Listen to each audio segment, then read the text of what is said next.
What is up, guys? Welcome back to another episode of the Fantasy Fellow Show. My name's Kyle. Tonight it is August 8th, Monday evening. Good Monday to you guys. We're just going to do a quick, maybe 10 to 12 minute video here, just recapping the news.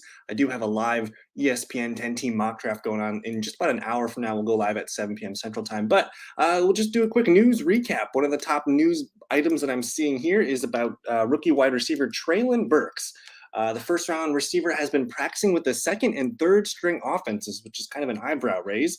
Burks has gotten off to a bumpy start in his first NFL offseason, battling conditioning issues in the spring, and now lining up wrong and not running the right routes, or not running through his routes. He's been repping with Logan Woodside and Malik Willis, while Robert Woods, Nick Westbrook-Ikhine, and fellow rookie slot man Kyle Phillips have mainly been repping with Ryan Tannehill's group. Burks is supposed to be the Titans' replacement for A.J. Brown, but he's got a long way to go. Of course, things can change quickly, and Burks' talent can vault him up to the depth chart fast, but he's looking like a bit risky at his current average draft position as fantasy wide receiver 3. So for me, this is very interesting. I've noticed, because I do so many best ball drafts, his ADP has gone through the roof the last few days. You used to be able to get him somewhere in the 9th, 10th round of fantasy drafts, but all of a sudden, he makes a couple, highlight plays in training camp, and it vaulted his ADP up significantly. I believe he is being drafted. Let's see here. His ADP is about 85.9, but in the most recent drafts I'm doing, he's now kind of in the 70s. Like, he goes up here sometimes before Brandon Ayuk and, after Allen Lazard. So he's going a full round higher than normal. So 7th round ADP, that's going to probably come down after this report. So I'm not sure to make anything of it. It is, concerning that it is week 2 of training camps, and he is with the second and third string offenses. There's been a lot of buzz about this rookie, his fellow rookie Kyle Phillips, being a slot man. And if you think about Ryan Tannehill, I mean, he made Jarvis Landry a household name in the slot. He also had a good season with Adam Humphries. Tannehill likes his slot receiver, so don't sleep on this Kyle Phillips. But for now, I think we're just going to downgrade Treylon Burks. If you're drafting him in fantasy, he's a guy you want to put on your bench. You don't want to draft him as your wide receiver 3 and depend on him in your lineup. I think you want to go slow with Treylon Burks, and he's probably going to start to dip a little bit later in drafts. So that's Treylon Burks. Hopefully he can turn things around. Some Denver Broncos running back news. The offensive coordinator, Justin Outen, said Javonte and Melvin will be on a pitch count throughout the season. It's another dagger to those drafting Williams as a surefire RB1 at the top of fantasy drafts. Signs continue to point to the Broncos wanting to split duties between the sophomore and veteran Gordon, who was re-signed to a 1-year deal deep into free agency. Williams can still get to top 12 status among running backs, but he's going to have to do it with big plays and touchdowns, something he's capable of, though Gordon will be in the way. Outen and new coach Nathaniel Hackett come from Green Bay offense, where Aaron Jones and A.J. Dillon pretty much split work right down the middle in an effort to keep them both fresh. So I will say, like, the Aaron Jones, A.J. Dillon comparison, Aaron Jones did get the bulk of the work to begin the year, but after his injury, it kind of went 50-50 after that. But yes, I think we have to pump the brakes on Javonte Williams a little bit. I've seen Javonte, it depends. In best ball drafts, I've seen Javonte go top 15 overall, and I think that's a little bit too much. He's probably best viewed as he's going to look best as the running back 2 on your roster. And as long as you're not drafting him as your RB1, I think he can be fine. But now, yes, we have to worry about Melvin Gordon. But I do want to show you, for where he's being drafted, again, the ADP is a bit off, but I think we have to look at last year as his floor. I mean, last year, Javonte and Melvin, both 17 and 18 in PPR leagues. Now, we're probably going to see Javonte get a little bit more carries, maybe a little bit more touchdowns this year as well. So I do think drafting him as an RB2 is a wise idea. And I don't know if that's a Treylon Burks haters thing, man. It's simply, noting that he's running with the second and third string offenses. I mean, Robert Woods is a veteran. Nick Westbrook-Ikhine has been in that system for a few years now. And I don't know if Kyle Phillips I don't know if Burks and Phillips would both be vying for slot snaps. I think Burks is probably competing with Nick Westbrook-Ikhine to get his starting job. So we'll see. If he can sneak into that starting lineup, he's probably going to push Nick Westbrook down. But again, he's a solid veteran. He's a good blocker. They probably just want Treylon to continue to get ready. But for now, we just have to take the mental note. He was being drafted way too high in best ball league, so we'll pump the brakes a little bit there. But let's move on to the Steelers. Deontay Johnson dealing with a hip flexor. Not exactly what you want to see after he gets his big payday. Tomlin said the team hopes Johnson is day-to-day with the injury. Johnson did not finish practice on Monday because of the issue. Expect the newly paid wide receiver to get a few practices off and return within a week. So something to monitor here. I'll always say the healthiest a player is, going into the season. That's, you want someone to be fresh. So the injury seal, the hip flexor here, that might be something we have to monitor this year. As far as drafting Deontay Johnson, I'm a little bit nervous to do it in terms of his ADP. I've been kind of been off Deontay Johnson. He currently is being drafted this is drafters. He's being drafted in the 4th round right now. I mean, I'm taking Juju, I'm taking Robinson, I'm even taking probably Jerry Jeudy, Brandon Cooks ahead of him. So for me, I haven't been drafting a lot of Deontay Johnson, and now that with this hip flexor, it looks like I'm probably going to continue to steer away. Chase Claypool also on part of this, the Steelers receivers. He did return to practice, so he's got a shoulder injury. I'm not sure the severity of it, but both the Steelers receivers, not exactly guys that I want on my fantasy teams this year. I'm kind of shying away from Steelers players at this point.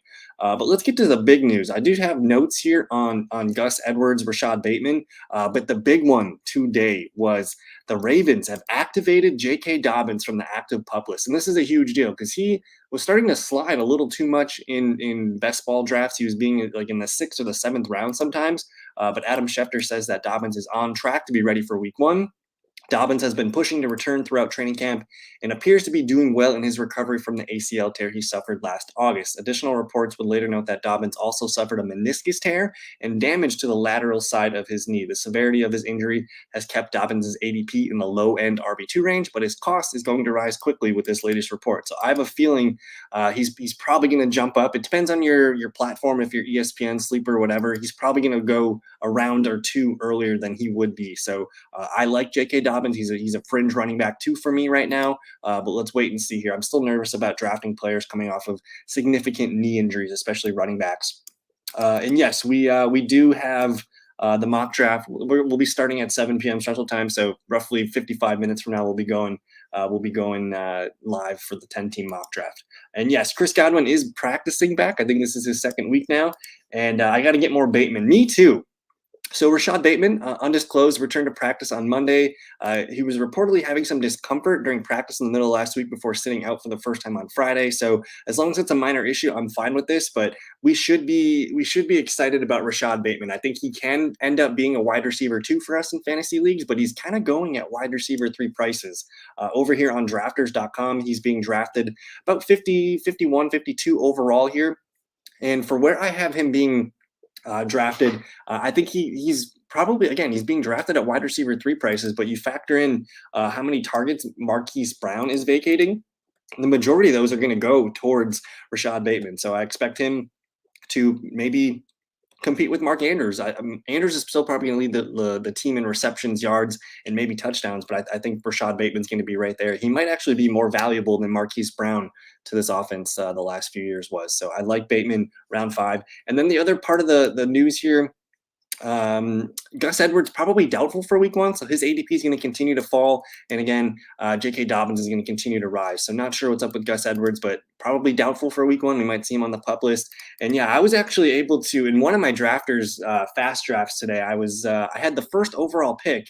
And when it came back to me at the end of the 4th, and I had the last pick of the 4th, the first pick of the 5th round, I ended up getting Lamar and Bateman tied together. So that was kind of fun. And then I sprinkled in like a James Prochet and a couple other players throughout the way. But Andrews, Bateman, and Lamar is a pretty fun stack. And then I was also thinking very similar stack here, Scott, would be the Justin Fields, Darnell Mooney, Cole Kmet stack. I've been kind of looking at those guys because they're all kind of going pretty cheap. I think all the Bears guys, you get Mooney in the 5th, you get Justin Fields like in the 9th or the 10th, and then you get Cole Kmet around later. So it's just some fun running quarterback stacks with their favorite receivers. But anyways, another important thing to note here was the Jameis Winston injury. He tweaked his foot during Monday's practice. Adam Schefter later chimed in, calling the injury a rolled ankle. Winston was taken back to the locker room for further evaluation of the injury. Coming off the ACL tear last year, Winston has reportedly looked good in training camp with a revamped receivers room featuring Michael Thomas, Olave, and Jarvis Landry. Hopefully the foot issue won't keep Winston sidelined too long. For now, I think, let me see here. I pulled this up earlier. One of the best Saints beats reporters here, Nick Underhill, says, I'm feeling like I'm getting multiple sources is that Jameis Winston's injury isn't anything major. So far, so good. Again, it's still early August. As long as it's nothing severe, we're not going to knock our boy Jameis Winston down. So I think if you're playing super flex leagues, Jameis is a fun quarterback too. If you're playing, in best ball leagues, he still looks like a fun quarterback too as well. And yeah, I'm higher in Fields than most. No more Nagy. I'm still nervous about that Bears offensive line and just the amount of games they're going to win. So I've been shying. I've been kind of shying away from Montgomery in the running game, and I've been going with Fields, Mooney, and Kmet as kind of my main guys. And then late round, like the last 20th, 19th round, maybe Velus Jones Jr. Interesting guy. And yeah, I'm hoping we can get to I don't know if there's any Zay Jones news blurbs, but it sounded like he had a hell of a practice today. And I think Zay Jones is one of my most owned players in fantasy football best ball leagues. An interesting note here on Josh Jacobs, who everyone kind of raised their eyebrow when he was the opening back to the first preseason game last week. So head coach Josh McDaniels said the team is not trying to trade Josh Jacobs. Not that McDaniels would ever openly say the team was trying to deal their presumed starting running back in August, but Jacobs' usage in the Hall of Fame game against Jacksonville raised some questions about his place on the Vegas roster. Jacobs ran 5 times for 30 yards and caught 2 passes for 14 yards against the Jags. Since then, McDaniels has dismissed questions about Jacobs' role in the Vegas backfield, saying all Raiders backs will be used in preseason games. Jacobs is tough to trust as a fantasy producer, with the new Raiders regime having no commitment to him and taking Zamir White in the 2022 draft. So I'm very cautious when it comes to Josh Jacobs. I love the player. I wish he could be unleashed and just be a feature back, a 3-down back. But you gotta consider, man, this coaching staff coming from New England.